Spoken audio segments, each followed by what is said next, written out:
Hello hi जय Jagannath welcome to my mini blog. सकाଳେ पुओ को स्कूल छाड़ी चलिली टिके घर पोछिली आसिक कहीं घरे बहुत असना हो जाऊँगी। मुझे काली भी पोछी जेहेतु काली मकर संक्रांति थिला घर द्वार पोछिकी सब पूजा पटल करी किंतु डेली डेली घर न पोछिले रोड साइड घर तो सब बेले घर धूली पशी पूरा असना हो जाऊँगी।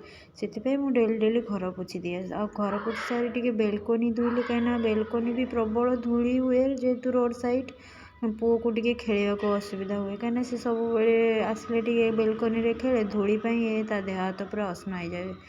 आ गाधे पाधे चलिली ठाकुर पूजा करने जेहेतु छोट घर पर्सनल ठाकुर घर ना से मुझे गोटे कांथरे खटली टंगई जो थे मोर ठाकुर रखी मु पूजा करुँची। प्रकृतर सांग मैंने ठाकुर पूजा कले केते शांति मिले ना ठाकुर को सब मनर कथा कहीदेते इच्छा हुए। देखो सांग मुझे ठाकुर पूजा कर सारे मो ठाकुर केमी लगुच निश्चय कमेंट मध्यम कहि तापर आसी पहुँची जाइए मो ड्यूटी माने मोर जोटा कर्म क्षेत्र से वीडियोटी को ये एंड करुँची। रही जय जगन्नाथ।